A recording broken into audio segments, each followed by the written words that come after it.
Isang mapagpalang araw ulit sa lahat. And today, may second piece na gagawin tayo. And may nag-request sa atin na tatawagin natin, itatago natin siya sa pangalang MJ. Ito isang bata-batang MJ. Okay?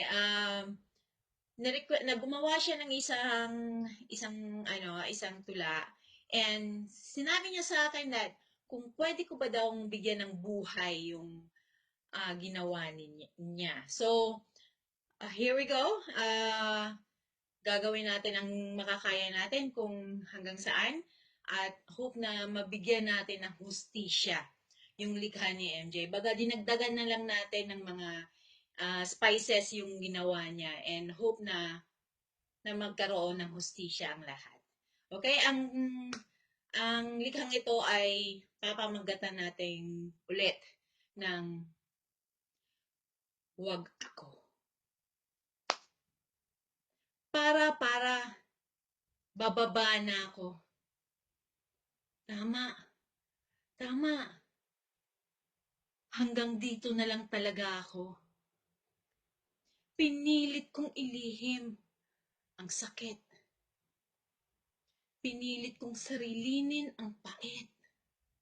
Nagselos, pagkainggit, dahil meron ng papalit. Mali. Meron na palang pumalit. Kaibigan lang pala. Yun ang tugon mo sa tanong ko. Patawad.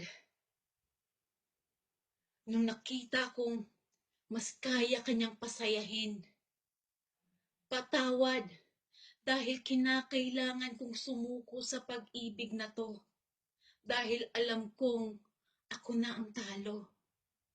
Wag ako. Hindi dahil hindi kita kayang panindigan.